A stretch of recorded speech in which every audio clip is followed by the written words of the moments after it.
Okey, bismillahirrahmanirrahim. Assalamualaikum warahmatullahi wabarakatuh. Okey, kita start kelas kita dulu dengan umul kitab Al-Fatihah. Auzubillahi minasyaitonirrajim. Bismillahirrahmanirrahim. Alhamdulillahirabbil alamin arrahmanirrahim. Maliki yaumiddin. Iyyaka na'budu wa iyyaka nasta'in. Ihdinas siratal mustaqim. Siratal ladzina an'amta 'alaihim ghairil maghdubi 'alaihim waladdallin. Amin. Okey. So, thank you sebab sudi luangkan masa untuk kelas kita. So, hari ni Cikgu Hajar nak habiskan terus chapter cahaya dan juga optik. Nanti takut nanti tak sempat kan. Okey, kita buat mana yang dapat dulu Nanti naik sekolah nanti kita cuba buat hands on insya-Allah. Okey, sebelum kita start bismillahirrahmanirrahim. So, Cikgu harap semua dalam keadaan sihat hendaknya Okey. So, sebelum kita start, kita recall balik berkenaan dengan pembiasan cahaya. Because dalam pembiasan cahaya, yang paling penting adalah this equation. Dia punya equation ni yang paling penting. Sebab nanti bila kita nak masuk pantulan dalam penuh, benda ni nak akan pusing balik. Sekejap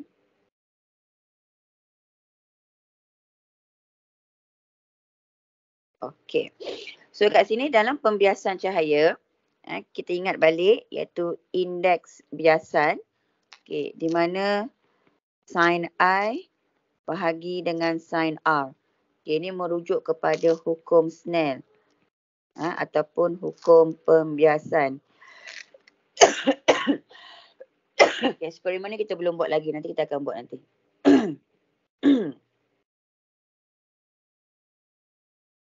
Ya, Okey.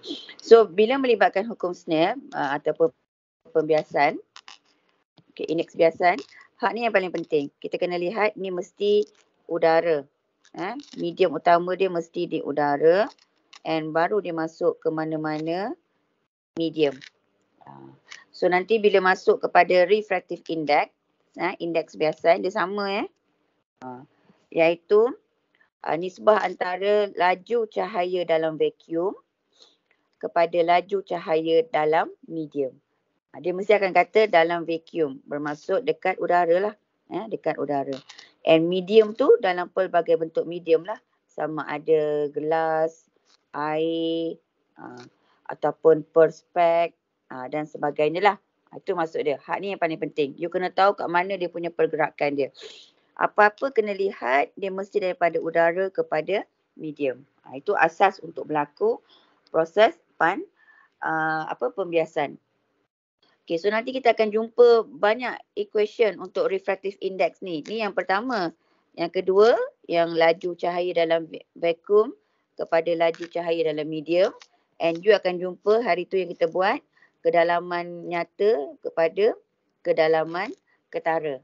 So ada 3 dekat situ. So nanti kita akan masuk yang keempat pula. Okey. So kita masuk bahagian pantulan dalam penuh.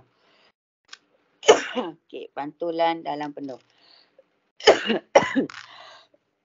Okey, pantulan dalam penuh. Contoh kita tengok ayat dalam buku teks ni Dia kata image penyu boleh dilihat pada kawasan boundary of the water kan, antara udara dan juga air. So kat sini you akan nampak dengan lebih jelas kan, yang ni kepala penyu tu kan. So yang ni badan dia, ni badan dia.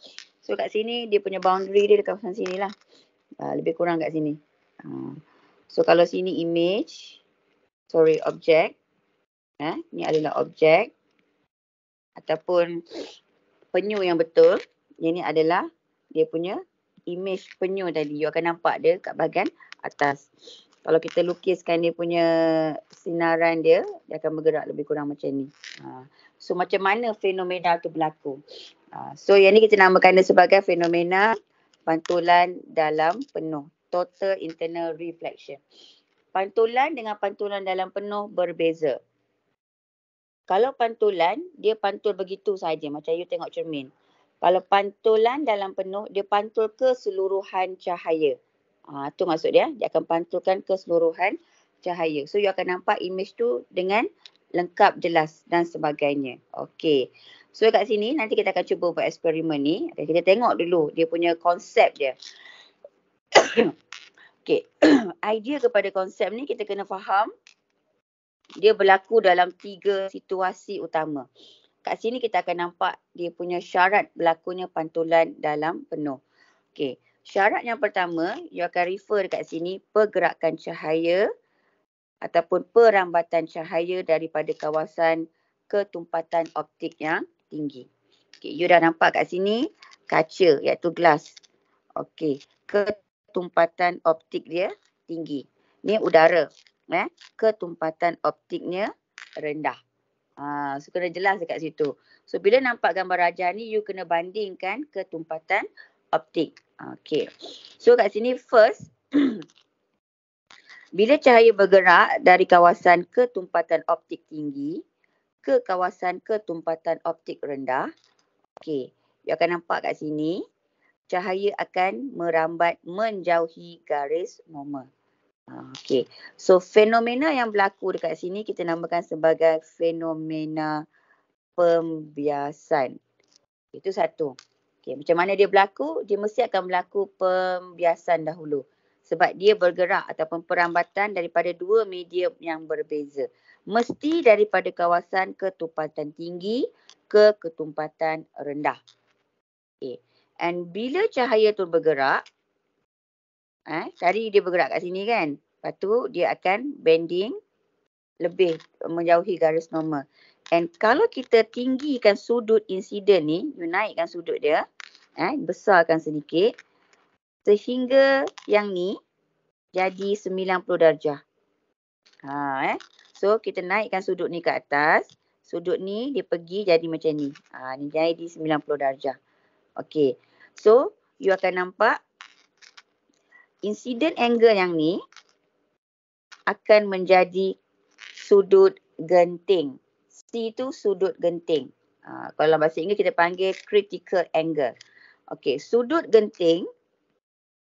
Sudut genting bermaksud sudut tuju pada kawasan ketumpatan optik tinggi apabila sudut biasan 90 darjah.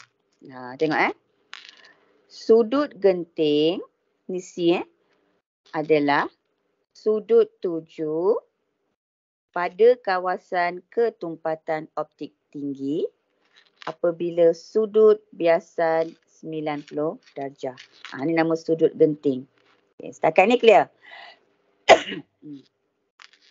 So proses ni dia berlaku, kita kena identify sudut genting dia dulu.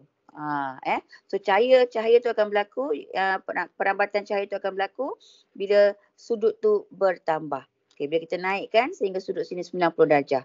Pada masa yang sama, dia akan berlaku pantulan cahaya. Stronger reflected ray akan berlaku pantulan. Sedikit saja, tak adalah banyak kan. Okay. And bila kita tinggikan lagi sudut tuju, apabila sudut tuju melebihi sudut genting. Katakanlah sudut genting kat sini, kita dapat 30 degree. Contoh. And kita tinggikan sudut ni, kita naikkan lagi angle dia. Kita jadikan I tu lebih kurang 42 degree. Contoh. Okay, so 42 ni melebihi nilai 30 degree. Nampak tak? Sudut tuju melebihi sudut genting. Maka pantulan dalam penuh berlaku. Tu dia punya konsep asal dia. Okey, setakat ni clear ya? Itu syarat dia. Macam mana berlakunya pantulan dalam penuh. Okey, bila dia tanya jelaskan bagaimana pantulan dalam penuh berlaku. So inilah dia punya proses dia. Daripada sini, yang kedua dan juga yang ketiga. So daripada proses ni you akan nampak cahaya merambat daripada kawasan ketumpatan tinggi ke ketumpatan rendah kawasan sini. And then barulah sudut tuju melebihi sudut genting, barulah berlakunya pantulan dalam penuh. So syarat berlakunya pantulan dalam penuh, okay, yang pertama, cahaya merambat. Okey. Dari kawasan ketumpatan optik tinggi. Cikgu guna simbol ya, tapi you guna ayat penuh nanti. Cahaya merambat dari kawasan ketumpatan optik tinggi ke kawasan ketumpatan optik rendah. Okey. Bila proses ni berlaku and kita akan identify dia punya C dia terus. Bila tu berlaku kita akan identify C dia. So bila C tu kita dah identify iaitu critical angle dia. So sudut 7 melebihi sudut genting, maka pantulan dalam penuh berlaku. Okey, kalau dalam bahasa Inggeris kita panggil total internal reflection, kita guna simbol tir. Okey, kalau bahasa Melayu saat kita guna pantulan dalam penuh, okey kita guna simbol PDP, pantulan dalam penuh. Itu kalau dalam bahasa Melayu lah, PDP. Boleh okey tu cara berlakunya pantulan dalam penuh. Nanti kita akan tengok dia punya fenomena ataupun aplikasi dia. Okey. Macam mana kita nak tentukan dia punya sudut genting, nak tentukan dia punya refractive index. Okey. Contoh dekat sini, okey, cikgu ambil contoh asas kat sini. Okey. Ingat balik yang hukum Snell yang kita buat hari tu, iaitu refractive index sama dengan sin I bahagi dengan sin R. So ingat balik dekat sini kawasan udara kepada medium. Okey. And cuba perhatikan laser pointer tu dekat sini. Dia bergerak daripada kawasan ketumpatan tinggi masuk kepada ketumpatan rendah. Kita nak dapatkan dia punya indeks biasan. Indeks biasan hanya boleh ditentukan jika berlakunya sudut biasan dia 90 darjah. Sebab kita nak dapatkan sudut yang ni. Hak ni penting. Nanti cikgu akan bagi contoh soalan supaya you boleh nampak. Macam mana pantulan dalam penuh tu boleh berlaku. Okey. So daripada equation yang kita buat ni, okey, kita tengok N kita, okey cuba tengok. Sin I kita tu berada di mana? Dekat udara. Sin I tu berada di udara. Udara kat mana sini? Nampak tak? Sudut dia 90 darjah. So you buat sin 90 darjah. And cuba tengok sin R dia, okay, kawasan medium. Medium tu dekat mana? Dalam sini. So kena ingat dia mesti udara ke medium. So sini medium. Medium dia letak C. So kita buat sin C. Okay. So kita dah tahu dah sin 90 darjah tu bernilai 1. Kalau kita tekan kalkulator sin 90 darjah adalah 1. So N sama dengan 1 bahagi dengan sin C. So keluarlah formula refractive index ataupun indeks biasan bila berlakunya pantulan dalam penuh nanti. Ini contoh. Okay, kalau kita nak dapatkan nilai N untuk gelas ni, you kena dapatkan C pada kawasan sini. Itu dia punya proses dia. Setakat ni clear Ni asas cikgu buat pelan-pelan je kita ni. Okay. So kita refer kepada konsep fenomena. Macam mana dia berlaku. Okay. Sebelum pergi fenomena, cikgu tunjuk kita punya ni. Yang ni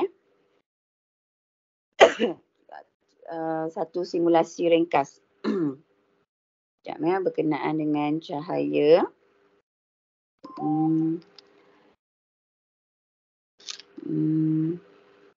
Sekejap mana tadi? Ini dah ada dah. Tak cuba scroll balik semula. Sekejap Bismillahirrahmanirrahim.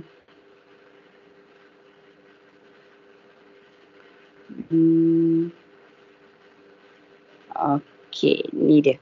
Okey, cuba ambil yang asas Okey, cikgu guna yang ni. Okey, macam mana fenomena tu berlaku? Okey, first kita kena pastikan kawasan atas ni dia mesti ketumpatan tinggi. Okey, so material kat sini dia letak udara kan. So kita tukarkan dia jadi gelas. Okey.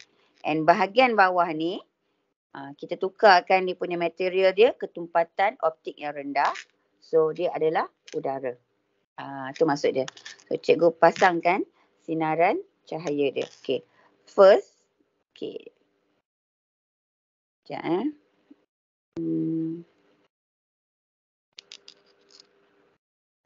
Ni nombor. Okey, ni dia. Okey, macam mana proses tu berlaku? Okey. Cuba ya tengok ya. Kan tadi masa mula cikgu tunjuk kan? Okey. So cahaya merambat daripada kawasan ketumpatan tinggi sini, dia masuk ke kawasan ketumpatan rendah sini. Okey, nampak tak? Dia berlaku bending pada sini. Okey. Bila berlaku bending dekat sini, so ni adalah fenomena pembiasan. So akan berlaku sedikit pantulan dekat sini. Yang ini satu. Okay. And kita tarikkan, besarkan sedikit angle ni supaya yang ni jadi 90 darjah. Tapi tak berapa jadi sangat sebab dia tak nampak. Okay. Okay, kita turunkan dia. Okay. Okay, nampak You nampak ni kan? Okay, nanti kita naikkan dia dekat sini. Okay, contoh. Okay. Ini kan cikgu naikkan. Okay, dia dah sampai sini dah. Dia cuma dia tak buat line dia. Dia dah sampai sini dah. Kalau cikgu turunkan, nampak? Ni dia. Okay, dia dah berada dekat sini. Okay, akan berlaku sedikit pantulan tapi sedikit saja. So, sudut dekat sini, sudut sini akan jadi critical angle. Jadi critical angle. And bila cikgu besarkan sudut sini, nampak? Berlakulah pantulan dalam penuh. Nampak? Sudut dekat sini akan sama dengan sudut sini. Okay, cikgu buat semula kan. Mula kat sini pembiasan. Okay, bila berlaku pembiasan, okay, kita dapatkan critical angle, sudut genting kat sini. And bila sudut tuju melebihi sudut genting, nampak tak? Berlakulah pantulan dalam penuh. Okay, itu fenomena yang berlaku. And you all kena ingat, bila cahaya cikgu letak terus tegak macam ni, nampak? Dia tegak. So pada sudut 0 degree. Ini sudut 0 degree. Tiada pembiasan berlaku. Cahaya tembus segitu saja. Kena jelas Bila cikgu bendingkan sedikit sudut dia, bending je, sini akan berlaku pembiasan. Pembiasan. Dapatkan sudut genting. Okey. And berlakulah pantulan dalam penuh. Okey, setakat ni clear Ni contoh macam mana berlakunya. Nanti kita akan buat dalam eksperimen kat sekolah nanti insyaAllah. Okey, so kena ingat kawasan sini mesti ketumpatan optik tinggi. That's why cikgu letak glass. Bahagian sini kawasan ketumpatan optik rendah. Kalau kita buat eksperimen kat sekolah, kita buat bawah sini. Tapi sebab alat ni, dia hanya boleh main kawasan atas saja. Dia tak boleh turun bawah kan. So dia main situ je. So cikgu tukar dia punya kedudukan dia pada sini sahaja. Okey, kena jelas kat situ InsyaAllah. Okey. And macam mana fenomena tu boleh berlaku? Okey, aplikasi dia dalam penghasilan rainbow. Aplikasi dalam penghasilan rainbow. Satu lagi mirage ataupun logam maya. Dan juga satu lagi periskop. Dan juga fiber optik. Ini aplikasi yang kerap ditanya. So pelajar kena jelas. Okey, cuba lihat kat sini. Sebab hari tu ada pelajar tanya, cikgu macam mana proses tu berlaku.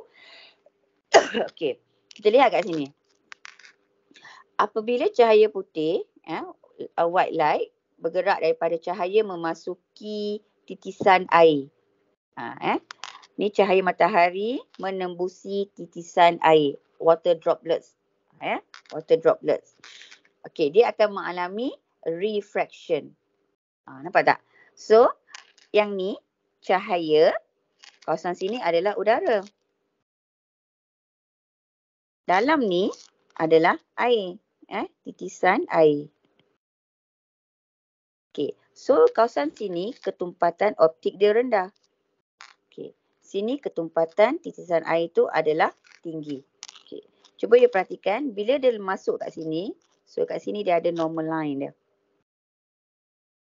Dia ada normal line dia. Okey, sekejap Okey, normal line dia dekat sini. Dekat sini. So dia akan nampak sudut dia akan jadi kecil. Sudut R dia akan jadi kecil. Sebab ketumpatan optik tinggi dia akan mendekati garis normal. Okey. So apabila cahaya bergerak dari udara masuk ke titisan air, pembiasan berlaku. So proses yang pertama berlaku pembiasan. Okey. Sama macam yang kita tengok nota yang awal tadi kan. Okey. Bila berlaku pembiasan, okey, cuba tengok point nombor 2 dia kata kat sini. Okey, semua warna ni akan experience total internal reflection, pantulan dalam penuh. Okey. Point yang kedua, apabila sudut tuju melebihi sudut genting, pantulan dalam penuh berlaku. So bila kita nak mention pantulan dalam penuh dekat sini, you kena maklumkan sudut tuju melebihi sudut genting. And cuba you perhatikan, titisan air dekat sini, dia bergerak, cahaya yang bergerak dekat sini, dalam titisan air ni adalah kawasan ketumpatan tinggi. So dia lalu, dia masuk sini. Tapi sebelum dia nak jadi pantulan dalam penuh, waktu dia lalu dekat sini, akan berlakunya untuk dapat sudut genting. So benda ni berlaku serentak. Dia berlaku secara serentak, laju lah ya. Dia tak ada buat macam slow mo, tak ada ya. Dia serentak. So bila dah dapat sudut genting tu, secara tu, and dia melebihi sudut genting, pantulan dalam penuh berlaku. Itu dia punya proses ya. Okey. And point yang ketiga, cahaya yang terpantul akan alami pembiasan lagi dan diserakkan. Okey. So dekat sini akan berlaku pantulan lagi. Kat sini. Okey, akan berlaku pembiasan dan cahaya disebarkan. Dispersion. Disebarkan dengan lebih luas lah bila keluar daripada air ke udara. So sini udara, sini air. So you boleh nampak kat sini berlaku pembiasan. Nombor 3. Nombor 4, color of rainbow dapat diperhatikan oleh pemerhati. So point yang paling utama untuk penghasilan rainbow, you kena nampak kat sini je. Cahaya daripada matahari memasuki titisan air, kan, berlaku pembiasan. Apabila sudut tuju melebihi sudut genting, pantulan dalam penuh berlaku. And cahaya putih mengalami pembiasan kali kedua dan cahaya diserakkan ataupun disebarkan menjadi pelangi. Dah settle dah dia punya point dia. Setakat ni clear ya? Ini untuk penghasilan pelangi, rainbow. Kalau miraj, bila miraj ataupun loga maya, loga maya. Kalau dalam lagu nasyid tu kita panggil Fata Morgana kan. So dekat sini, bagaimana logam maya terhasil? First, cuba you perhatikan point dekat sini.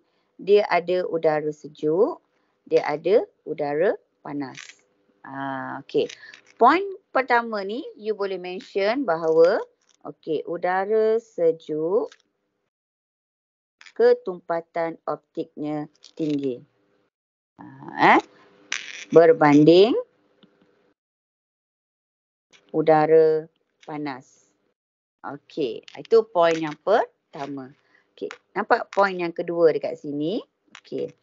Point yang kedua, cahaya bergerak dari kawasan ketumpatan optik tinggi ke ketumpatan optik rendah. Nampak tak?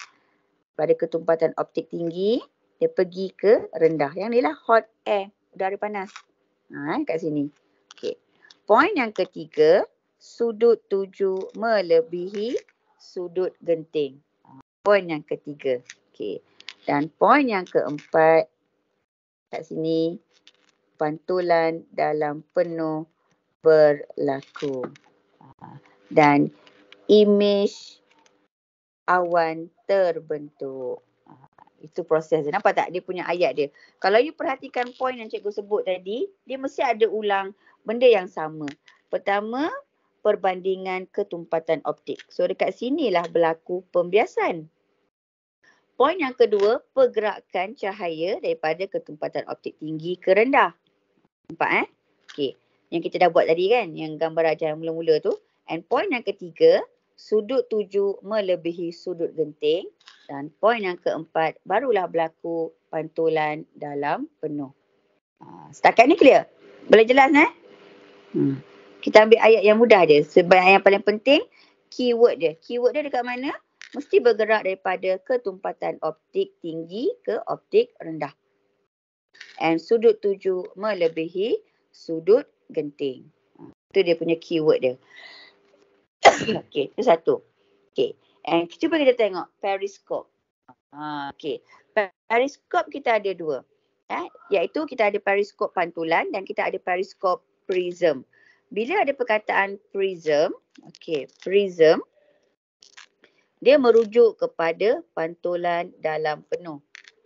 Kalau dia bagi tahu periskop, periskop cermin, dia merujuk kepada fenomena pantulan cahaya sahaja. Maksudnya dia tak totally pantul. Dia pantul gitu saja. Okey. Tapi kalau ada perkataan prism, so dia akan guna konsep pantulan dalam penuh. Okey. Sebab bila prism, bentuk dia berbeza. Kalau cermin dia tanpa cermin, dia pantul sahaja. Bagi dia pantul sahaja. Tapi kalau prism, dia tidak. Okey, ini contoh periskop. So nanti tugasan boleh buat periskop lah. Tapi yang cikgu bagi tu periskop cermin lah.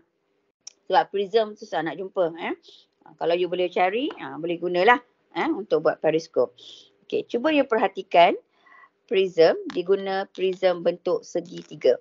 Okey, ni contoh cikgu letak segitiga.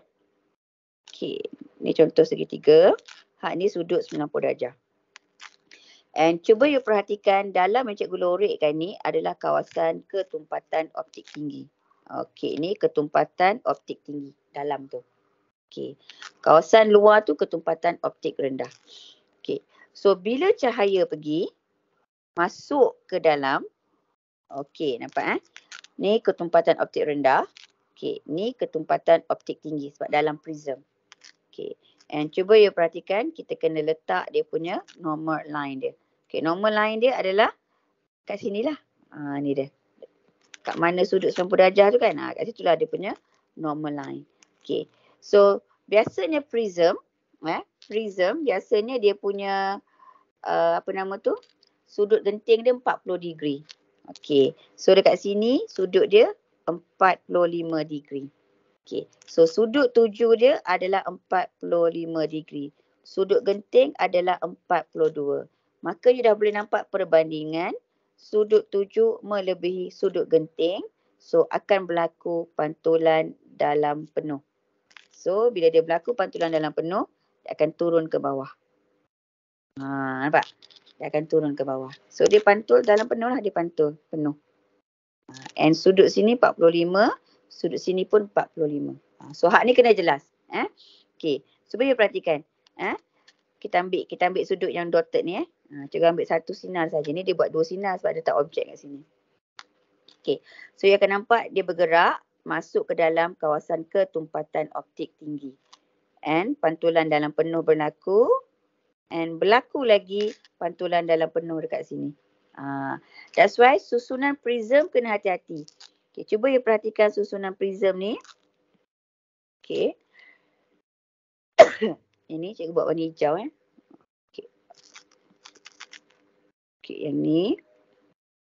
Sudut 90 darjah mesti kat sini. Mesti kat sini. Okay. Kalau yang ni. Sudut 90 darjah mesti kat sini.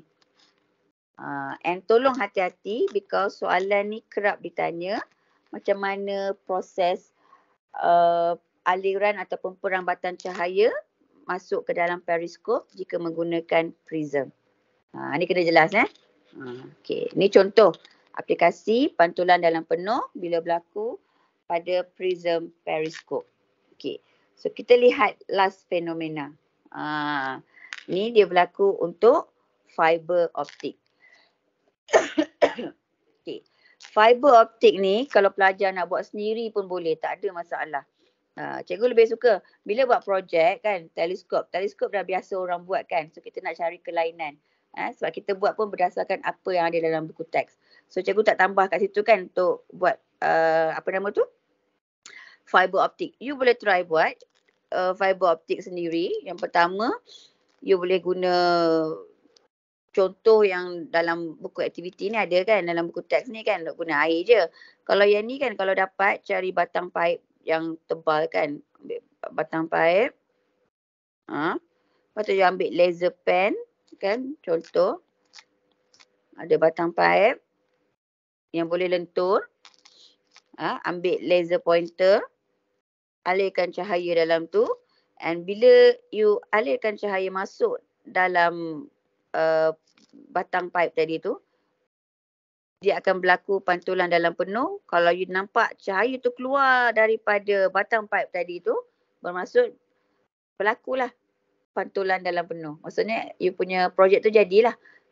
Kalau tak guna batang pipe, you boleh guna stick glue gun tu. Kan? Glue gun apa? Glue gun punya glue tu. Cari yang tebal sikit lah, yang besar tu. Jangan ambil any paste. Guna konsep yang sama. Alirkan cahaya laser. You tengok dia keluar tak? Kalau nampak cahaya tu keluar, maksudnya berlaku.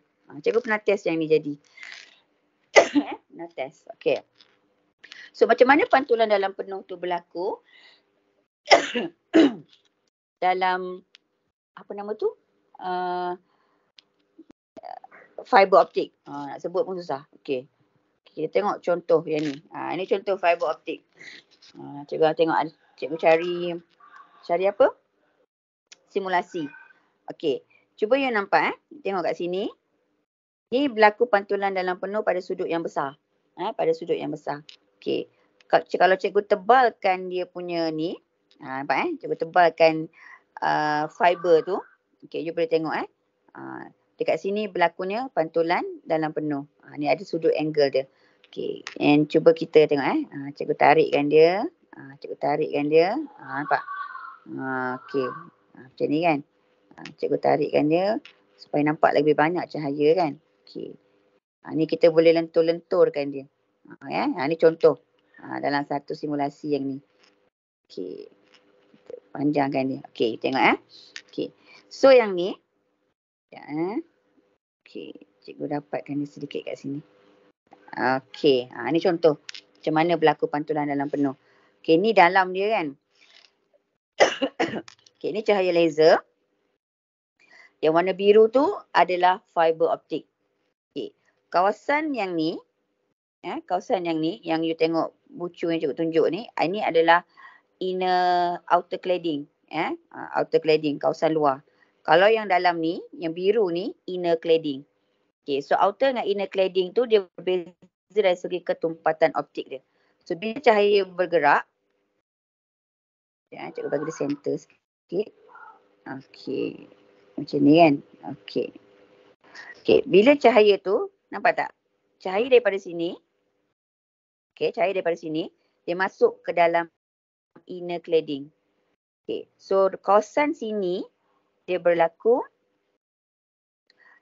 pembiasan. Okay. You all jelas tak cikgu punya video ni? Cikgu ada dua skrin, nampak macam dia lagging sikit. Okay. So kawasan sini dia berlaku pembiasan dahulu. Okay. Bila cahaya tu, rambatan cahaya tu ataupun sudut tuju dia melebihi sudut genting. So dekat sini akan berlaku pantulan dalam penuh. Dia pantul lagi, dia pantul dalam penuh lagi, pantul dalam penuh lagi, pantul dalam penuh lagi. So dia akan menghantar maklumat signal tu keseluruhan. Dia kata pantulan dalam penuh. Dia pantul keseluruhan. Kalau dia hantar information, keseluruhan information tu dia akan hantar. Tu maksud dia. Semua cahaya tu akan pergi. And bila dia sampai di hujung kawasan sini, berlaku pembiasan cahaya. So ada dua pembiasan. Kat sini selepas dan sini sebelum. So hak tu kena jelas. Kalau kadang soalan selalu suruh lukiskan arah perambatan cahaya apabila cahaya memasuki fiber optic. So dia dah boleh nampak dah. Ni contoh cikgu buat lah. Macam mana dia punya tu. So dia boleh melengkung-lengkung. That's why dia kena fleksibel. Bila dia fleksibel, maksudnya dia boleh masuk ke dalam mana-mana kawasan yang berlekuk. Contohnya macam penggunaan endoskopik. Bila buat pembedahan dalam perut kan, ataupun dalam mulut, dalam hidung, Dia akan jolok benda ni masuk dalam hidung kita ataupun dalam perut kita. So dia punya benda tu dia mudah, orang kata apa, melentur. Dia boleh melentur ikut position pada badan kita. Macam ni kan, dia melengkung kan. Dia boleh. So nanti akan keluarlah gambar dalam organ kita tu. Mana yang luka dan sebagainya untuk dia ubati. Itu konsep fiber optik dalam perubatan. Okey, tu contoh. Okey, kita lihat kat sini. Okey. Point yang pertama dekat sini. Okey, ni outer cladding. Kawasan luar yang warna kuning ni adalah inner cladding. Okey, inner core. Teras dalam. Okey, ni teras luar. Okey, first. Kalau soalan tanya, jelaskan bagaimana pantulan dalam penuh berlaku pada fiber optik. Okey, jawapan benda yang sama macam kita ulang tadi. Okey, you tengok kat sini. You labelkan kat sini point yang pertama. Okey, point yang pertama apa? Teras luar. Teras luar, outer cladding, ketumpatan optiknya rendah. Buat ayat penuh cikgu buat ayat ringkas dia. Okey. And dalam ni, yang ni kan. Okey, yang ni. Okey. Teras dalam, ketumpatan optik tinggi. Macam tu. Tu maksud dia. Okey. So kena jelas bila ketumpatan optik tinggi, maka indeks biasan dia pun tinggi. Jika ketumpatan optik rendah, maka indeks biasan dia pun rendah. Hak ni kena jelas. Okey. Itu poin yang pertama. Kita bandingkan ketumpatan optik ataupun indeks biasan dia. So ketumpatan optik teras luar adalah rendah berbanding teras dalam. Okey. And then point yang kedua. Okay, ambil yang ni. Ni dia. Cahaya merambat dari kawasan ketumpatan optik tinggi ke ketumpatan optik rendah. Sebab dia bergerak kan. Daripada ketumpatan optik tinggi ke ketumpatan optik rendah. Kenapa? Dalam ni memang tinggi. Sebab dia akan berlaku macam cikgu cakap tadi lah. Kan, mula pembiasan kan. So bila dia nak dapatkan dia punya critical angle dia tu, dia lalu pada kawasan ketumpatan optik rendah dulu. So barulah dia akan masuk ke dalam semula. So maksudnya dia dah langsamkan ayat ni. Untuk situasi kedua dan ketiga tadi. So cahaya merambat daripada kawasan ketumpatan optik tinggi ke kawasan ketumpatan optik rendah. Okay. Poin yang ketiga, sudut tuju melebihi sudut genting. Itu yang standard. Nampak Yang ni dengan yang ni adalah poin yang standard. Wajib ada sebab dia adalah syarat berlakunya pantulan dalam penuh. And poin yang keempat, pantulan dalam penuh berlaku. Itu saja dia punya poin dia. You dah boleh nampak dia punya idea kan. Dia pusing ayat yang sama sahaja. So kalau you perhatikan daripada fenomena pertama, kedua, ketiga dan keempat yang kita buat ni, apa-apa pun yang pertama mesti bandingkan kat mana kawasan ketumpatan optik tinggi dan juga ketumpatan optik rendah. Yang kedua, perambatan cahaya. Yang ketiga, sudut tuju melebihi sudut genting. Dan keempat, barulah berlaku pantulan dalam penuh tadi. Jelas ni dia punya konsep yang berlaku untuk pantulan dalam penuh. Sama juga untuk cat eye reflector yang untuk kat jalan raya tu kan. Supaya you boleh nampak. Malam tu dia akan reflect balik. So you tak akan melepasi kawasan lain bila bawa kereta pada waktu malam. Tu contoh. Okey. So kita cuba tengok soalan.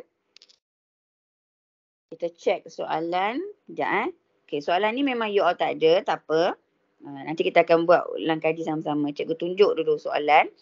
Kita ambil soalan Triamara tahun ni Soalan Triamara. Dia ada keluar soalan ni. Kita tengok. Cikgu ambil yang dah siap. Cikgu selesaikan jawapan ni mudah sikit. Okey, contoh soalan ni. Kita tengok Okey, cuba you perhatikan. Okey, dia akan bagi gambar rajah macam ni. Gambar rajah yang ni. So kesilapan biasa berlaku dekat mana? Okey, dia tanya apa? Menunjukkan sinar cahaya yang keluar apabila sebuah bongkah kaca, melalui sebuah bongkah kaca semi bulatan. Okey, ini bongkah kaca semi bulatan. Okey, cuba you perhatikan, cuba padam ni dulu. Oh, tak boleh padam. Okey. Sudut dekat sini dia bagi 48 degree. 48 degree. And you all kena ingat, sudut 7, apa-apa sudut mesti bersebelahan garis normal. Okey. So, katakanlah cikgu labelkan sudut ni sebagai sudut I. Ni sebagai I. Cikgu labelkan dia sebagai I. Okey. Ni sebagai I. Nak dapat sudut I sama dengan 90 darjah tolak 48 degree. So, you akan dapat 42 degree. Okay. And cuba you perhatikan sudut dekat sini 90 darjah. Nampak Sudut sini 90 darjah. Okay. So, dah faham dah. Bila sudut biasan adalah 90 darjah, okay, maka sudut I akan jadi sudut genting iaitu C. So, nampak ni 90 darjah. Sudut yang you kira sini dapat tadi kan? Ni adalah sudut genting. So, ingat balik.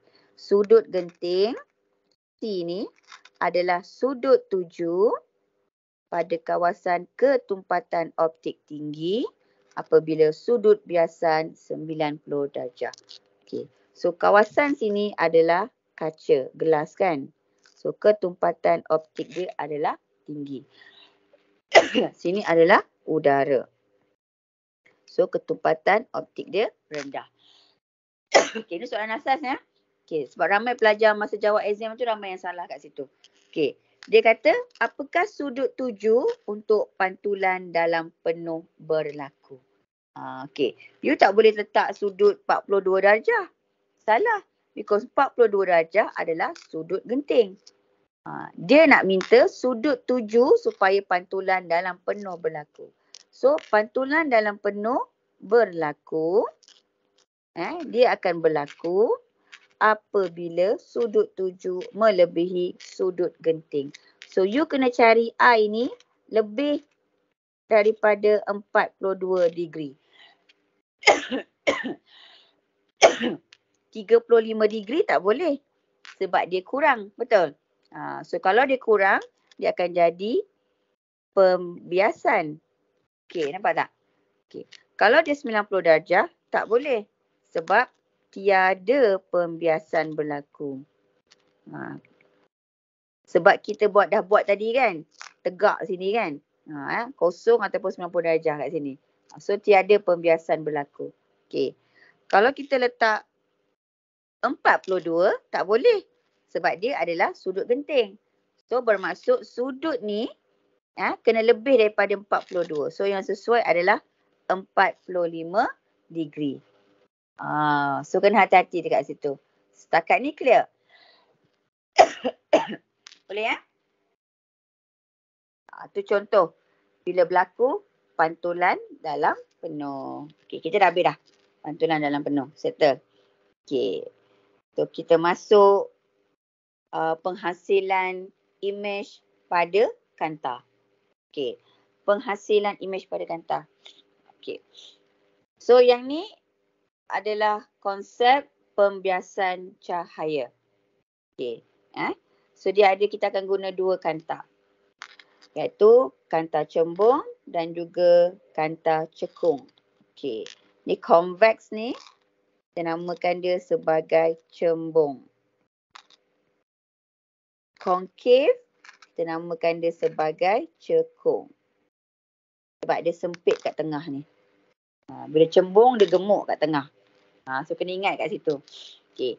And fenomena yang dialami untuk kanta, lens, kanta adalah pembiasan. Di mana cahaya akan menembusi ataupun melalui kanta tersebut. So, you kena jelas dia punya fenomena. tadi kita dah recall balik berkenaan pembiasan. And pantulan dalam penuh pun kita dah recall juga berkenaan dengan pembiasan. Dia berlaku kan. Okay, so yang ni pun aplikasi pembiasan tu berlaku. Okay, kita lihat dekat sini. Okay. Macam mana ianya berlaku? Okay, kita tengok asas dulu.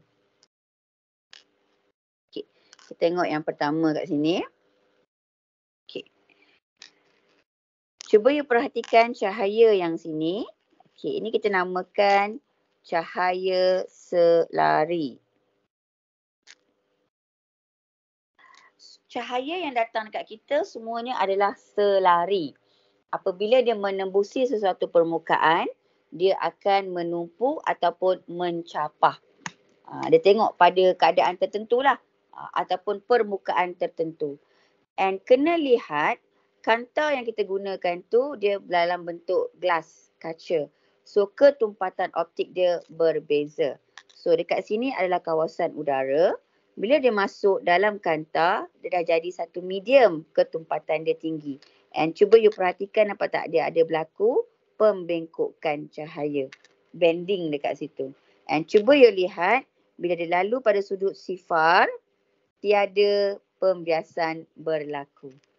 So pembiasan akan berlaku pada kawasan yang ada sudut tertentu saja. Maksudnya bila kita bagi bengkok sedikit ke kan, dia dah berbeza laluan dia. Kalau dia terus saja, so tiada berlaku apa-apalah. So kat sini normal line dia lah kan. Kalau yang ni dia punya normal line dia lebih kurang macam ni. Macam ni lah sebab dia dah mendekati garis normal dia dekat situ. Okay. So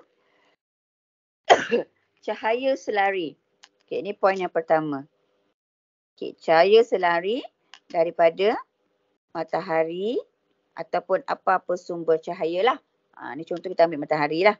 Apa-apa sumber cahaya. Okay. Ni poin yang kedua. Kawasan sini. Nampak tak? Kawasan sini pembiasan berlaku. Okay, pembiasan cahaya berlaku. Okay. And cuba you perhatikan apabila pembiasan berlaku, semua cahaya ni, nampak Okey, semua cahaya ni akan pergi ke sini. Kawasan F. Okey, so sini point nombor 3. Okey. Cahaya, okey, semua cahaya menumpuk. Semua cahaya menumpuk pada satu titik. Menumpuk pada satu titik. Okey. So poin yang keempat yang ni lah. Okey, poin yang keempat, okey. Titik tersebut adalah dinamakan sebagai titik fokus. Ataupun focus point. So you kena tahu kedudukan tu dekat mana. Okey. Cahaya selari daripada matahari menembusi kanta cembung. Pembiasan cahaya berlaku. Semua cahaya tertumpu ataupun menumpu pada satu titik. So titik tersebut dinamakan sebagai titik fokus. So bila titik fokus, simbol dia adalah huruf F besar. Capital letter of F. Okey, kena jelas kat situ. Okey, cuba perhatikan. F kecil ni, okey, F kecil ni kita namakan dia sebagai panjang fokus. Okey, apa itu panjang fokus?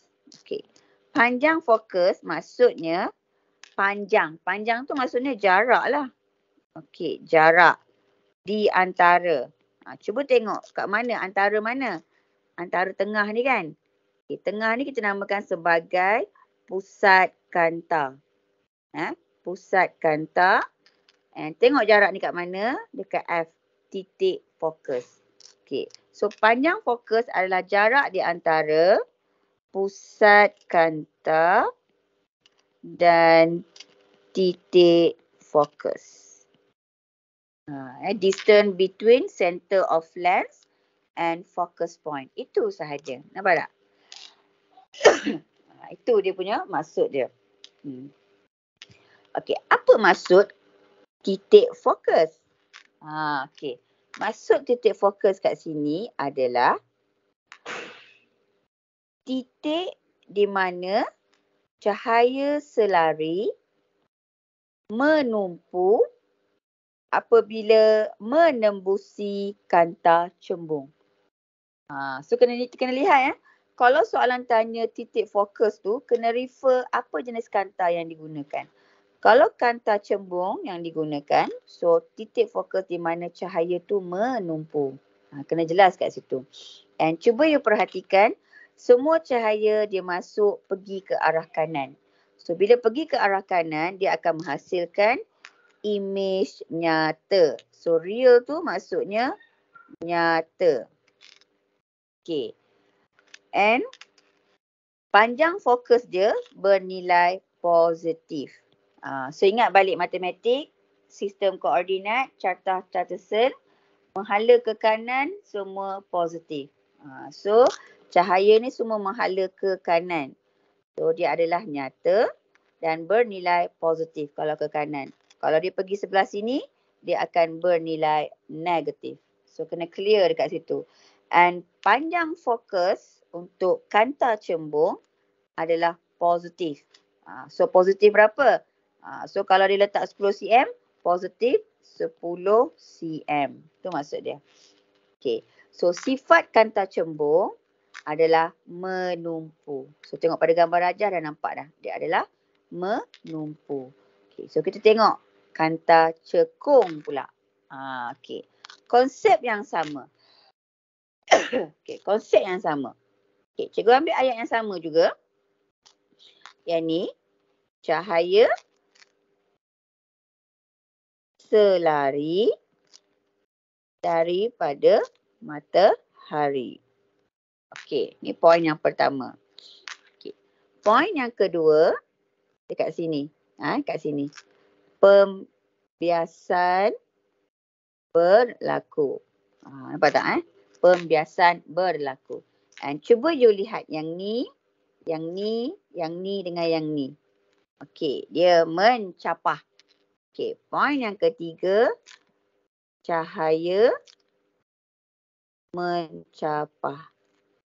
Nampak Okey. So, sifat kanta cembung, cahaya yang menembusi dia adalah mencapah. Dan titik fokus dia berada di hadapan kanta. Okey.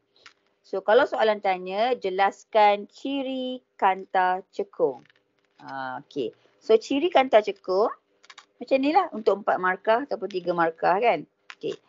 Cahaya selari daripada matahari, poin pertama, diselari. Okey. Menembusi kanta cekung. Pembiasan berlaku, poin ketiga. Menembusi kanta cekung, pembiasan berlaku. Dan semua cahaya mencapah. Dia mencapah. Okey. Titik fokus dia berada di hadapan kanta. Kalau soalan tanya, apakah maksud titik fokus bagi kanta cekung? Poin yang sama tapi kena hati-hati sebab dia guna kanta yang berbeza. Okay. Titik fokus untuk kanta cekung adalah satu titik di mana cahaya selari menembusi kanta cekung. Titik di mana cahaya selari menembusi kanta cekung mencapah. Itu maksud dia. Menembusi kanta cekung dan mencapah. So, bila dia dah mencapah, kita akan buat dotted line dia dekat sini. Sambungkan titik dia, titik fokus dia. And cuba you perhatikan, dia dotted line. Bila dia tembus kanta, dia solid line, nampak? Garisan dia solid. Macam kanta cembung, semua solid. So, kena ingat, masuk je kanta, solid line, garisan tebal. Dia adalah nyata. Tapi untuk kanta cekung, image dia semua berada di sini. Untuk kanta cembung, image dia semua akan berada di sini. So ni kena hati-hati sebab you akan melukis rajah sinar. Hak ni penting. Okay. Cuba you perhatikan point dia kat sini. Titik fokus untuk kanta cekung adalah virtual. Virtual maksudnya maya. Nampak tak? Dia berada dekat sini. Kawasan negatif. Okay. So, panjang fokus dia adalah negatif. So, panjang fokus jarak antara pusat kanta dengan titik fokus. So tu kena jelas dia sama je masuk dia dengan kanta cembung sekali untuk titik fokus tersebut. And kalau you perhatikan untuk kanta cekung, dia tak akan maklumkan nilai negatif atau positif, no. So dia hanya letak gambar rajah sahaja. And dia akan bagi tahu panjang fokus dia adalah 10 cm. Dia tak akan bagi tahu positif atau negatif. You kena jelaskan ataupun you kena letak nilai negatif atau positif tu sendiri. How? Bagaimana? You dah tahu dah kalau kanta cekung, panjang fokus dia terus negatif. Kalau kanta cembung, panjang fokus dia adalah positif. Itu sahaja. So you kena jelas dekat situ. Okay, itu contoh kanta. Ciri utama dia. Okey, kita nak tengok macam mana cara melukis sinar, rajah sinar. Okey, cikgu suka guna point yang kedua. Point kedua dan point ketiga. Sorry, point kedua dan point pertama. Point kedua dan point pertama. Okey, biasanya cikgu akan letak, cikgu akan buat ni sebagai point pertama, ni sebagai point yang kedua. Memudah cara. Cikgu suka lukis macam tu dulu. Okey, so dekat sini dia akan letak objek. Contoh dia letak objek kat sini. Okay. So cahaya pertama kat sini cikgu buat. Dia mesti pergi pada panjang fokus dia. Sorry, focus point pada kanta tersebut. Okay. And daripada dia ni, terus gariskan dia dekat sini. Terus gariskan dia dekat situ. And you pun garis sampai habis. Dia kena tak kena tengok. Dia punya point dia. Tu contoh nanti kita akan tengok cara lukis yang mudah. Kalau kanta cekung, kalau objek dekat sini, so cahaya pertama mesti dia pergi pada titik fokus.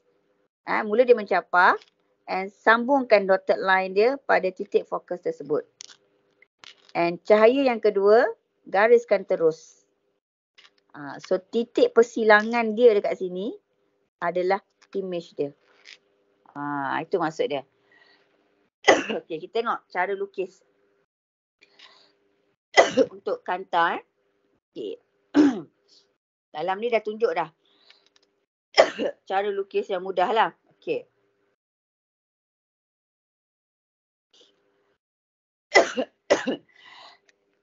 Ni teknik Cikgu ambil teknik yang mudah.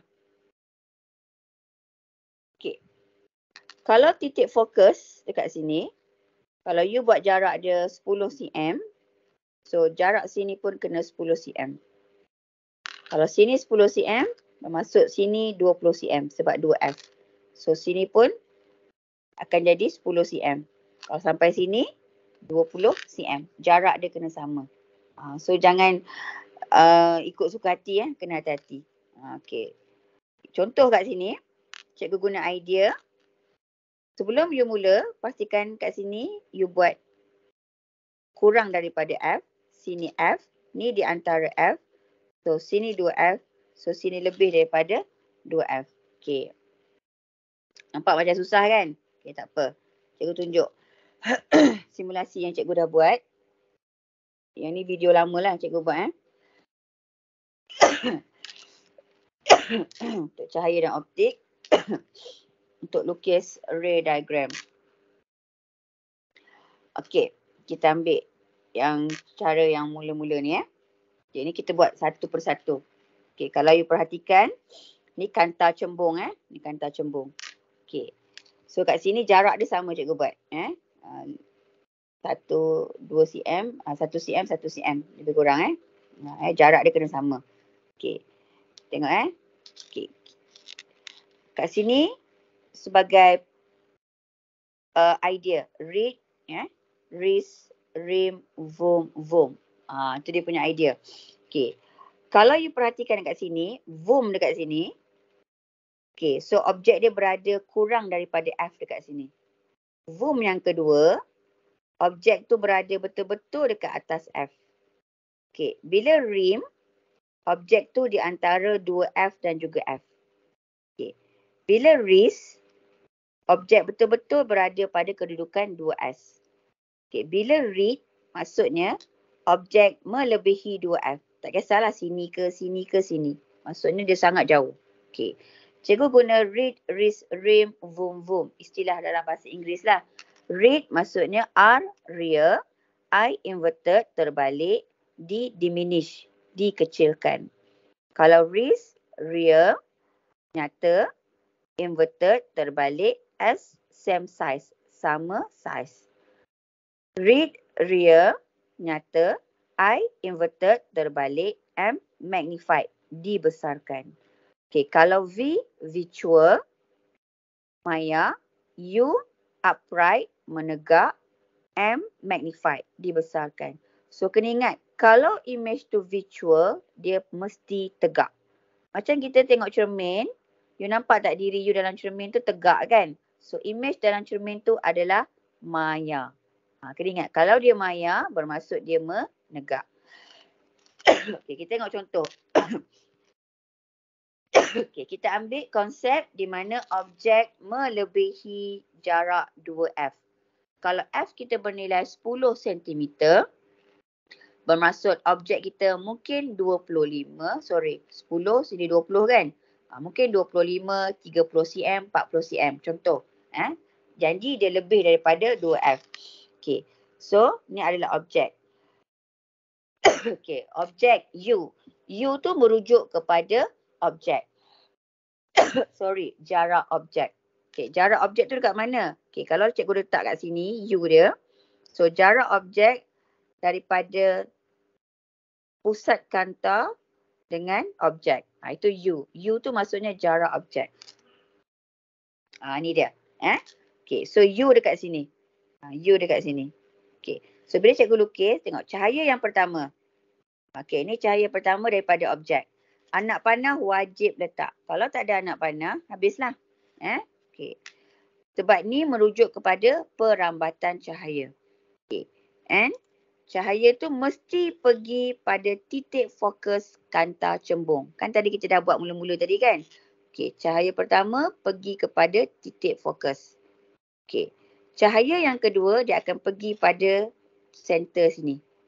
Okay. Gariskan terus. Dia macam tu. Nampak So, mesti ada anak panah. And kita tengok image dia dekat mana. Nampak tak? Ni titik silang ni adalah image dia. And cuba you tengok. Anak panah ni tegak. And anak panah ni dia terbalik. So, bila nak lukis anak panah ni, maksudnya daripada garisan sini, you turunkan ke bawah. So, anak panah tu ke bawah. And cuba perhatikan garisan cikgu buat tu adalah garisan terus. Tak ada dotted line. Bermaksud image dia adalah nyata, real. Okay So ini adalah image. So kita labelkan image tu sebagai V. So dia adalah jarak image. Jarak image tu kat mana? Daripada anak panah ni dengan center kanta tadi. Pusat kanta. Itu adalah jarak image. Yang ni sehingga sini adalah jarak objek. Okay. So image yang terhasil adalah nyata, terbalik, dikecilkan. Okey, itu contoh cara untuk convex kanta cekung. Kanta cembung. Okey. Kita lihat jika objeknya sama dengan 2F. So bila 2F, cikgu dah target dia adalah ris. Nyata, terbalik dan sama saiz. Bila sama saiz, image dia mesti dekat 2F juga. Dia mesti dekat 2F juga. Okay, so bila cikgu letak, ingat cahaya pertama. Mesti pergi pada pusat kanta. Okay. And cahaya kedua dia lalu dekat principal axis. So you gariskan. Okay, nampak? Tengok titik silang dia dekat sini. Okay. So titik silang dia kena pada 2F. So dia akan menghasilkan image dia adalah nyata, terbalik dan sama saiz. Nak tahu dia sama saiz ke tidak? You tengok kat sini. Ketinggian dia 1 cm. So you ukur dia kat sini, tinggi dia 1 cm juga. Tu maksud dia. And jarak dia sini adalah V. Sama jarak dia sini dengan sini tadi. Itu. Bila dia kata sama saiz. Okey. Kita tengok contoh yang lain pula. Okey. Cikgu ambil di antara. Cikgu ambil di antara. Cara lukis dia. Macam biasa, mesti pergi pada pusat, titik fokus. Ni cahaya pertama. Tengok anak panah wajib. And garisan cikgu solid line. Garisan penuh, tak ada dotted. Nanti kita akan tengok dotted line tu kat mana. Okey, cuba you lihat. Cahaya yang kedua, okey, dia lalu dekat titik principal axis kat tengah-tengah ni. Okay. And you tengok image yang terhasil. Rim. Kan? Rim. Nyata, terbalik, dibesarkan. Nampak tak? Tinggi dia. Kan? Ni tinggi dia kecil je. Dalam 1 cm. Ni nak menghampiri 1 cm lebih. Dan cuba tengok jarak V dia. Besar kan? So dia dibesarkan. So dia akan nampak ni adalah dia punya image yang terhasil. Iaitu nyata, terbalik, dibesarkan. Cikgu suka guna istilah bahasa Inggeris tak mudah. Read, risk, rim, boom, boom. Macam lagu sikit kan? Okey, itu contoh. Okay, kita tengok macam mana dia nak jadi visual pula. Okey. So, cikgu letak objek tu berada dekat F. Bila berada dekat F, okey, cara yang sama. Okey, ni objek mesti pergi pada focus point. Okey. And cuba lihat kat sini. Okay. Dia tidak akan bercantum. Dia tidak akan bercantum. Nampak Okay. And cuba lihat. So, bila tidak bercantum, you sambungkan dia dekat sini. Pun tidak akan bercantum. So, garisan tu you akan nampak dia selari. Garisan selari kalau kita buat tak akan bercantum sampai kiamat. Tak akan bercantum.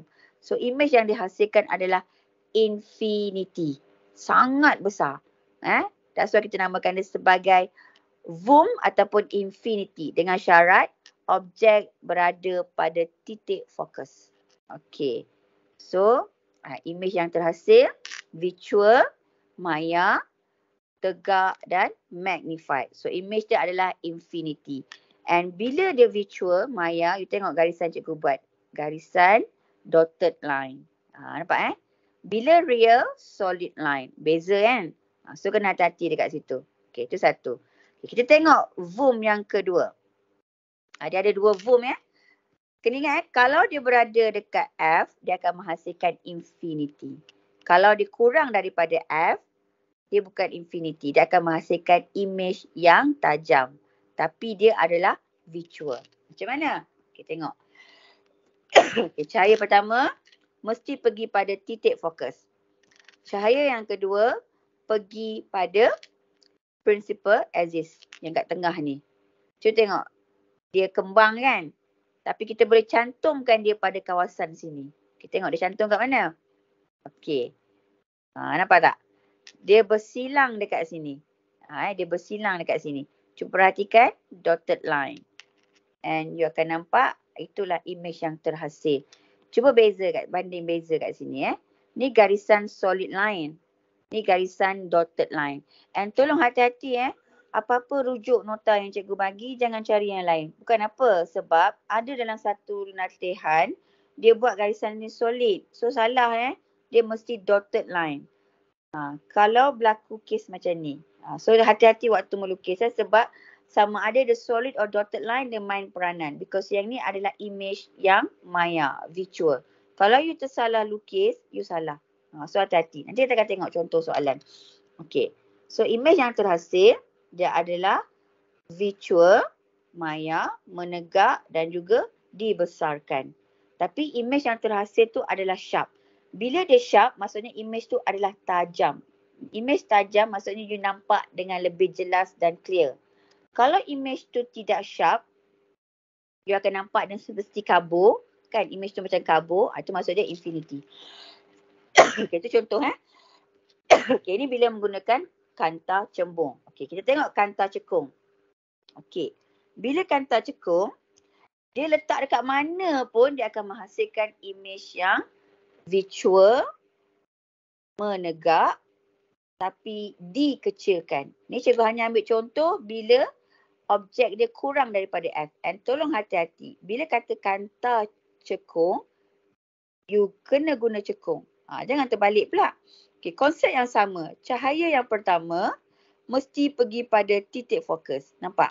Sifat dia mencapah and you gariskan titik fokus dia pergi kat sini. Akan jadi dotted line. Nampak? Ni dia. Ni penting.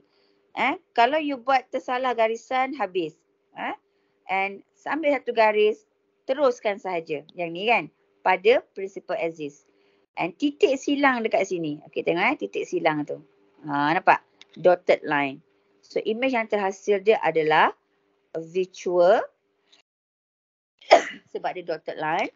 Dia menegak, tapi dia dikecilkan. Sebab objek dia tinggi kan, 1 cm. So, image dia lebih kurang 0.5 cm. Lebih kurang macam tu. So, dikecilkan. Okay, itu untuk concave. Okay, cikgu tunjuk simulasi yang lain. Supaya you nampak dengan lebih jelas. Okay, kita main simulasi kat sini. Untuk kanta. Nanti you boleh download apps ni. Sebab you boleh nampak dengan lebih jelas. Okay, kita guna yang ni. Okay, kita guna lens. Okay. So, bila guna lens, cikgu guna kanta cembung. Okay, ni kanta cembung Okay. Cikgu besarkan sikit diameter dia. Okay. Macam ni. Okay, cikgu ambil yang asas di sini Okay. Okay, cuba tengok yang titik kuning ni. Titik kuning ni dengan ni adalah titik fokus untuk kanta cembung. Okay, cuba you perhatikan cikgu naikkan sikit objek tu. Okay. And, tengok Okay. Bacaan jarum. Okay, cikgu buat macam ni sikit Okay. Sebab dia besar kan. Reflection. Okay, nampak jelas sikit Okay. Okay, cuba perhatikan yang ni adalah titik kan kuning ni adalah titik fokus. Kuning titik fokus. Okay. Kalau dekat sini F, so dekat sini dia 2F lah lebih kurang Okay. Tengok cikgu buat Okay, ni kalau melebihi F. Okay, tengok dia melebihi 2F. F ni 2F kat sini 2F dekat sini. Yang cikgu gerak-gerakkan yang ni. You boleh nampak dia gerak-gerak kan. Okay, cuba tengok image kat sini, dia kecil. Read. Read. Real, inverted, diminish. And cuba perhatikan garisan tu solid line. So, image tu nampak dia sharp. Okay. Tengok Read. Cikgu bagi dia wrist. Tengok sama kan. Okay, nampak tak?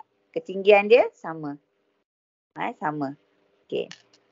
Wrist. Sekejap. Read, wrist, rim. Nampak rim bila dibesarkan. Okay, diameter besar sangat Okay. Nampak Okay. Semula. Read. Nampak Read. Wrist. Rim. Nampak rim. Zoom. Nampak ni. Okay, nampak tak? Cikgu letak objek cikgu berada di atas F. Nampak tak? Dia infinity. Tidak sharp kan? Infinity. Zoom. Zoom. Nampak tak? Kita mula semula Okay. Read. Wrist. Rim. Zoom. Zoom. So, dah boleh nampak dah dekat situ. Macam mana fenomena dia berlaku kan? Kalau kita guna kanta cekung, Objek cikgu yang ni. Cikgu letak kurang daripada F. Nampak Dia akan menghasilkan kecil. Ni image dia kat sini. VUD. Virtual Upright Diminish. Okay. And kalau cikgu letak dia jauh macam mana pun dia tetap akan kecil. Nampak tak? Objek kat sini. Focus point dekat sini. Titik fokus kat sini. So objek cikgu U lebih besar daripada F. So image dia adalah kecil. Virtual Upright Diminish.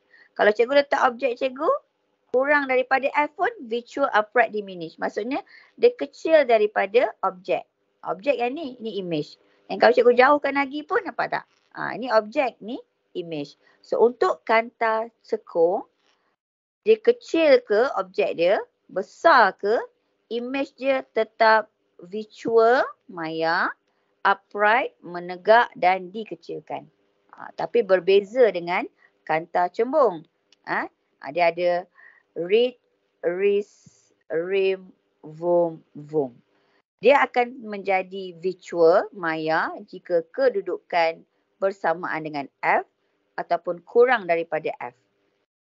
Tapi kalau dia di antara F dengan 2F, dengan F ataupun melebihi 2F, dia akan menjadi real. Sebab dia akan nampak dia semua image dia berada di sini. So kena jelas kat situ. Clear ya? Ni untuk kanta yang kita belajar berkaitan dengan kanta, lens. Okey, cuba kita tengok contoh soalan. Contoh soalan. Okey, dalam modul ada tak? Kita check.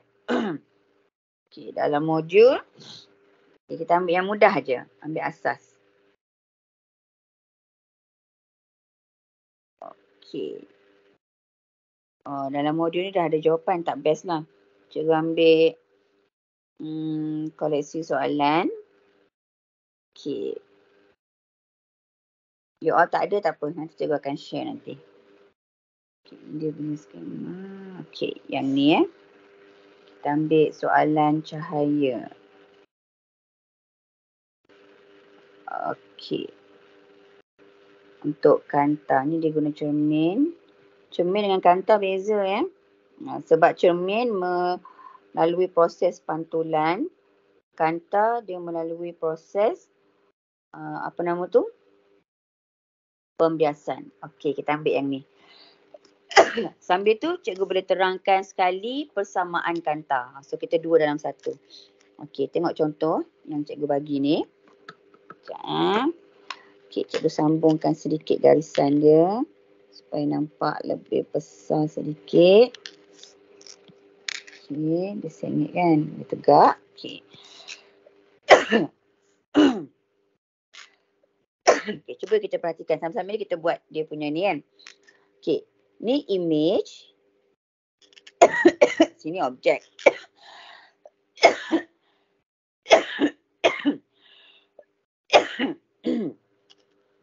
Jarak objek kat sini. Nampak Ini adalah jarak objek. Okey, kalau kita labelkan dekat sini. Kalau cikgu labelkan tengah dia dekat sini. Okey. Sini dengan sini. So, sini adalah U. Okey. So, dia dah tahu dah. U dia adalah 40 cm. Okey. Jarak sini dengan sini adalah V. Iaitu jarak image. Okey, you kena tahu kedudukan ya. Okey, nak dapat V. Okey, cuba perhatikan. Sini sampai sini 60 kan? Kita nak sini sahaja. Okey.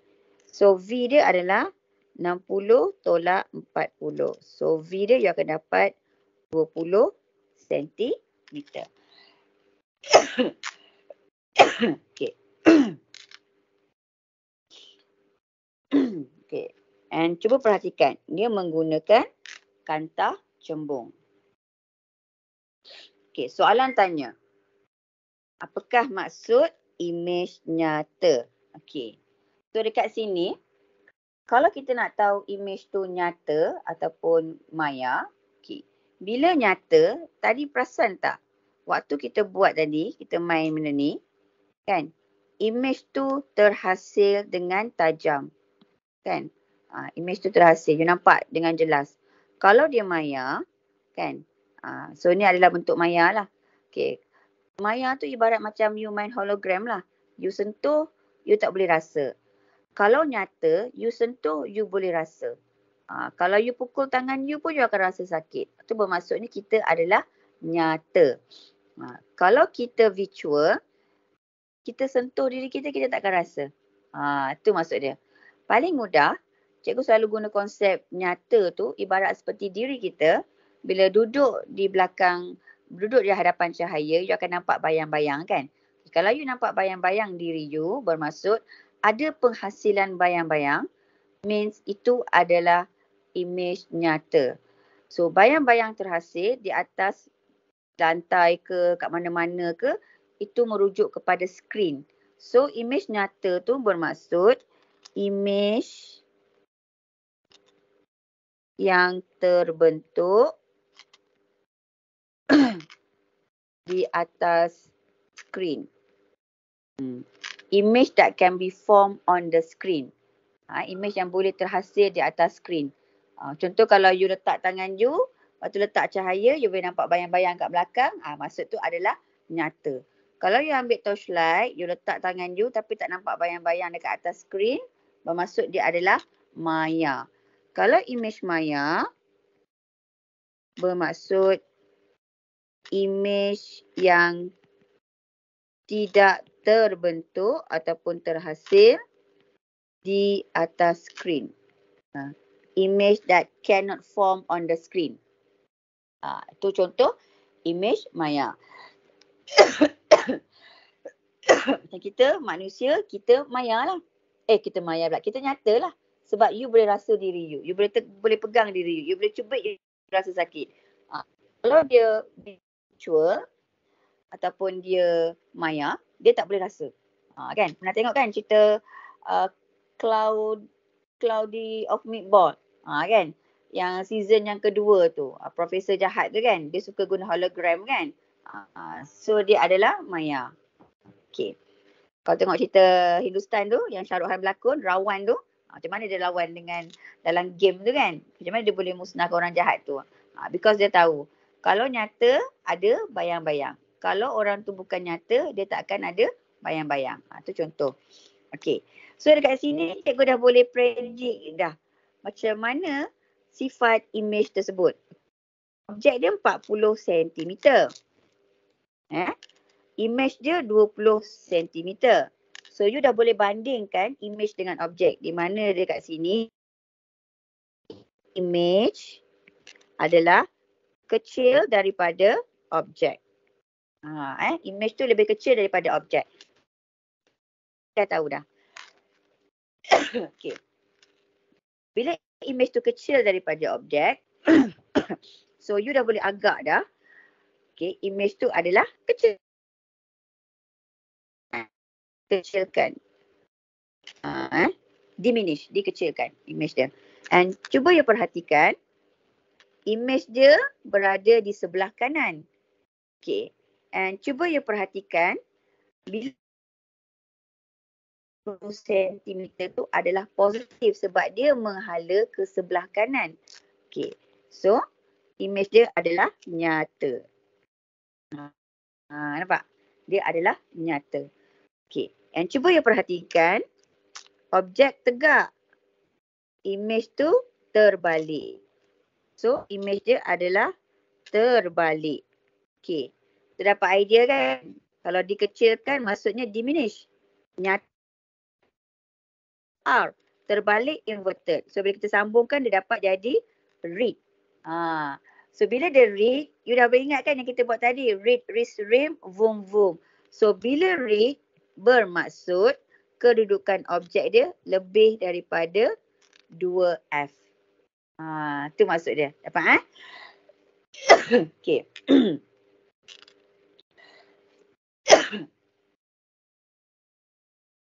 Okay, ni contohlah kalau kita nak menentukan ciri image yang terhasil. Okay. Kalau dia suruh kita kira panjang fokus. Okay, bila kita nak kira panjang fokus, okay, kalau kita refer dalam buku teks, ini soalan ni. Sekejap. Mana buku teks saja? Ambil sinilah. Sekejap balik kepada buku teks. Okey. Persamaan kanta. Okey, persamaan kanta. Hak ni penting. Dia tu sikit. Cek ni dia tebal. Okey. Ada lain tak? Nilai formula. Okey, ni persamaan kanta. So kita akan guna formula yang ni. 1 per L sama dengan 1 per U tambah dengan 1 per V. Hak ni kena ingat. Dalam formula SPM akan diberi. Okey, sebelum kita nak memahami persamaan ni, okey, you boleh rujuk buku teks. Kan muka surat berapa ni? Muka surat 258. Ni dia bagi asas untuk gambar rajah asas ni. Yang tadi kita buat tadi lah sebelum tadi tu. Kedudukan dia. Kita nampak objek dekat sini. So you dah kena tahu kat mana kedudukan objek. So dia mesti dekat center. Jarak dia mesti center dengan objek. So sini. So sini adalah jarak objek. U. U tu adalah jarak objek. And cuba lihat kat sini. Image terhasil dekat sini.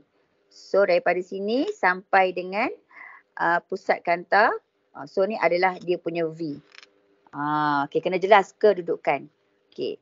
And dekat sini tadi kan kita dah buat kan. Pusat kanta dengan titik fokus. Ini adalah focal length. Iaitu panjang fokus. So you dah kena tahu kat mana kedudukan U, objek, jarak objek, kedudukan V, jarak image dan kedudukan panjang fokus. Ni kena tahu, kena jelas dia punya istilah ni. Kalau tak jelas istilah ni, tak tahu kat mana duduk letak dia, agak risiko. Okay. And untuk objek, biasa dia akan letak anak panah macam ni kan. Okay. So dah ada kat sini, sehingga ketinggian dia kat sini, kita nama dia sebagai tinggi objek. Dia labelkan sebagai H0. H tu height. Height of object. Dia guna istilah dalam bahasa Inggeris lah. Height of object, ketinggian objek. Okay. Kalau daripada sini sampai ke sini, dia akan labelkan sebagai HI kecil. Iaitu height of image. Okay. So kat sini you dah boleh dapat magnification, pembesaran linear. Okay, pembesaran linear, dia akan guna formula M. Berapa besarnya image yang terhasil, iaitu kadar pembesaran dia. M tu magnification, linear magnification. So kena ingat kat sini, ketinggian image bahagi dengan ketinggian objek. Sama juga maksud dia, jarak image bahagi dengan jarak objek. Itu dia.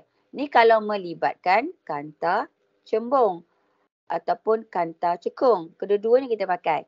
Okey, jika berlaku image dia dalam nilai negatif, contoh kan. Okey, jika image dia negatif, V bahagi dengan U, untuk dapatkan pembesaran dia, kadar pembesaran ataupun linear magnification, kita kena barkan dia. Supaya kita nak matikan nilai negatif. Kita buat bar dia macam ni. So final answer dia akan dapat jawapan dalam nilai positif. Dan tiada unit. Dia tak ada unit Kenapa tak ada unit? Sebab height of image, unit dia sentimeter. Jarak image pun unit sentimeter. Height of object pun panjang kan? Sentimeter juga. U pun jarak objek pun sentimeter. So mati-mati jawapan dia 1. So tak ada unit lah. Kena jelas kat situ. Dan jawapan mesti dalam titik perpuluhan ataupun nombor tunggal. Dia tak ada jawapan dalam pecahan. Contoh andai katalah kita sini objek dia dalam 3. Sini adalah 4. Contoh kan. Okay, so kalau kita kira bila 4 bahagi 3 kan. Okay, M dia bila kita buat 4 bahagi 3 kan. You tak boleh buat 4 per 3. So pembesaran dia adalah 1.333. Ni baru jawapan betul dia. Kena jelas kat situ. Okay, setakat ni clear Okay. So kita berbalik kepada soalan tadi. So yang ni kita pun dah boleh kira berapa pembesaran image dia. Sebab kita dah tahu formula tadi kan, iaitu M dia sama dengan V bahagi dengan U. Kalau dia bagi tinggi, kita guna tinggi. Kalau dia bagi jarak objek atau image, kita guna V dengan U. So V kita adalah 20 cm dan U kita adalah 40 cm. Okey, matikan unit. So kita dapat 2/4, 1/2. So jawapan dia 0.5. Itu sahaja. So ini adalah linear magnification, iaitu pembesaran linear dia. Ini asas ya. Nampak kan? Cikgu guna satu soalan gambar rajah ni saja untuk menerangkan konsep yang ada. So paling penting you kena identify kedudukan U, V dan juga F. Okey, kita berbalik kepada formula Cantor. Sebab bila kita dah faham yang ni, kita akan tahu cara nak guna formula Cantor yang ni. Sebab soalan akan selalu menggunakan konsep yang ni. Okay, so yang ni nanti kita akan guna buat eksperimen nanti. Okay, macam mana nak kira? Okay, kita berbalik kepada soalan tadi. Okay, kat sini kita dah ada U, kita dah ada V. Tapi kita tak tahu berapa nilai fokus, panjang fokus dia. Okay, so kita nak kira panjang fokus dia. So kalau dia suruh kira panjang fokus ke apa, tak payah pening. Guna je formula yang cikgu maklumkan tadi. Iaitu 1/F sama dengan 1/U tambah 1/V. Okay, so bila kita selesaikan, okay, 1/F, okay, 1/U dia berapa? U tadi per 40. Tambah dengan 1/V, 1/20. Buat perlahan-lahan. Kira tu tak perlu nak rushing kan, takut salah betul. 40 bagi 40, 1 dapat 1. 40 bagi 20 dapat 2. So you selesaikan dapat 3/40. Ni baru 1/F. So kena hati-hati kat situ. Kita nak F. Okay, maka F sama dengan 40 bahagi 3. So 40 bahagi 3. So you dapat 13.33 cm. So itu adalah jarak F dia. Jarak panjang fokus. Okay, setakat ni clear? Boleh ni contoh Okay, ada tak lagi contoh yang lain yang boleh kita buat untuk lukis ray diagram? Ni soalan trial tahun ni tahun ni dia banyak keluar cermin. Kata tak berapa ada sangat. Okay, kalau tak ada tak apa. Nanti kalau jumpa kan cikgu akan share. Okay, itu satu. Okay, yang berikutnya, okay, cikgu nak tunjukkan poin yang penting. Antara panjang fokus dan juga power. Okay, nanti you boleh cuba sendiri Okay, panjang fokus dan juga power. Cikgu takkan ajar detail cikgu hanya buat surface saja. So yang lain nanti kan you try explore. Kalau cikgu bagi semua je kan nanti you tak baca. So cikgu nak you baca nanti. Okay, so tadi kita dah tahu U tu apa, V tu apa, F itu apa. So jarak objek, jarak image, panjang fokus dan juga titik fokus. So benda ni dah tahu kat mana duduk letak dia. Kalau dalam makmal kita akan susun alat radas kita macam ni. Tapi biasanya cikgu jarang guna ni lah. Triangular shape hole ni cikgu tak guna. Cikgu terus guna objek cikgu sebagai lampu sahaja. Ni yang biasa cikgu buat lah. Okay, nanti cikgu akan share video YouTube cikgu yang mana cikgu buat eksperimen berkenaan dengan ini supaya you boleh nampak duduk letak dia. Ni screen. Okay, ini adalah kanta cembung. Okay, cuba lihat kat sini. Tengah-tengah ni, kan tengah kanta ni, kan. Okay, dia buat kat sini lah lebih kurang macam ni. Okay, so sini adalah jarak objek. Okay, so tengah ni daripada center sini dengan depan skrin ni. Depan skrin ni. Kalau you perhatikan, kalau cikgu gariskan, okay, gambar ni dia kena buat betul tau. Dia tak boleh buat salah. Okay, nampak? Garisan ni mesti depan skrin. Kadang-kadang soalan dia boleh minta you label kan kedudukan objek dan juga kedudukan jarak objek dan juga kedudukan jarak image. So you kena tahu. Nampak tak? Bila cikgu lukis kat sini, dia mesti depan skrin. You tak boleh ambil kat belakang sini. Salah. Dia mesti dekat depan skrin sini. Tu dia punya antara skrin dengan center ni. Okay, kalau cikgu garis ni boleh nampak Ni center dia. So ni adalah itu pusat data. Okey. Okay, ni contoh Okey. So kita lihat kat sini, ni adalah titik fokus. So kita dah tahu 4 simbol yang paling utama. Okey, simbol yang kelima adalah P. P adalah power of lens. Okey, ataupun kuasa kanta. Okey, kuasa kanta. Okey, formula untuk kuasa kanta tu dia akan guna this formula. P sama dengan 1 bahagi dengan F. Yes, P sama dengan 1 bahagi dengan F. So you dah boleh nampak dah hubungan P dengan 1 per F. Okey, katalah cikgu letak F tu dekat sebelah dengan P PF sama dengan 1. Okey. Bila power bertambah, panjang fokus berkurang. Okey, tengok Kuasa kanta bertambah, panjang fokus berkurang. Nampak ni hubungan dia. Ni. Okey. Kuasa kanta bertambah. Macam mana nak tahu kuasa kanta tu bertambah? Okey, kalau kita pakai cermin mata, you boleh nampak itu adalah tebal. Tengok kawan tu pakai cermin mata kau tebal lah. Saya kuasa power tinggi kan. Dia panggil power tinggi. Power cermin mata tinggi ni. So, bila power cermin mata tu tinggi, kanta tu adalah tebal. So panjang fokus dia akan jadi berkurang. Okey. Panjang fokus tu berkurang. Kita tengok contoh dekat sini. Okey. Diameter. Okey.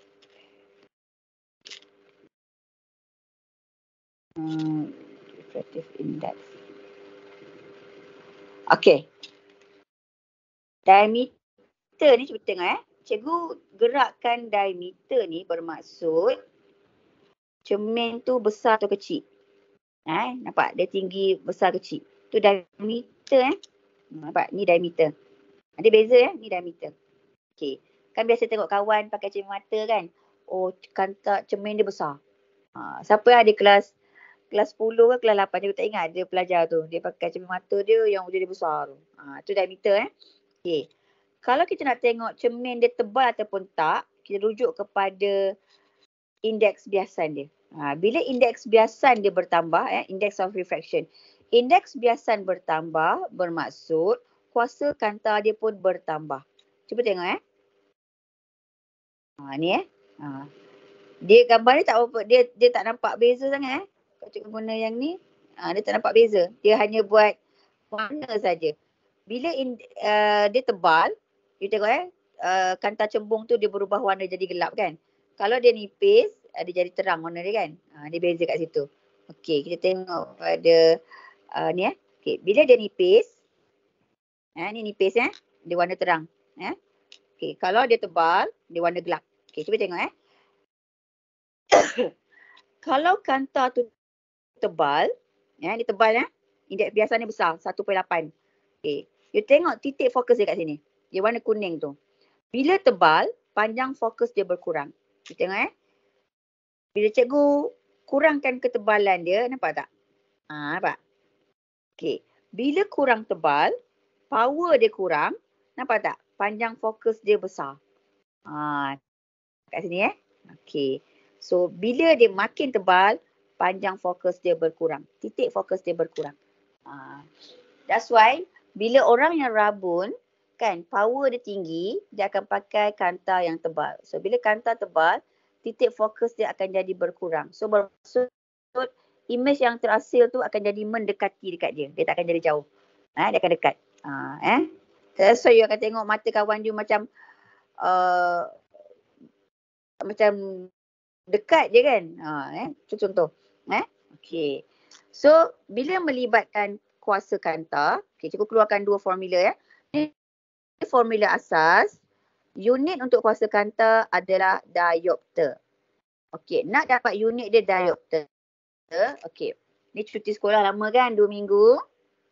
Kalau rajin, esok lusa saja-saja je. Kalau mak ayah bawa keluar, saja-saja je pergi kedai kedai cermin mata. Check dia cermin mata yang guna komputer je. Saja je. You tengok, you akan nampak dia keluar senarai tu, you nampak power berapa. Dia akan letak nilai negatif ya. Sebab kita kalau orang muda, macam you all muda kan, power yang you akan dapat adalah bernilai negatif. Sebab you pakai kanta apa. Kalau macam cikgu, kan cikgu dah rabun dekat kan. So power cikgu akan jadi kuasa bernilai apa. So ni homework cikgu nak minta you all pergi nanti. Ya. Pergi nanti kat kedai cermin mata, saja-saja dia cek mata.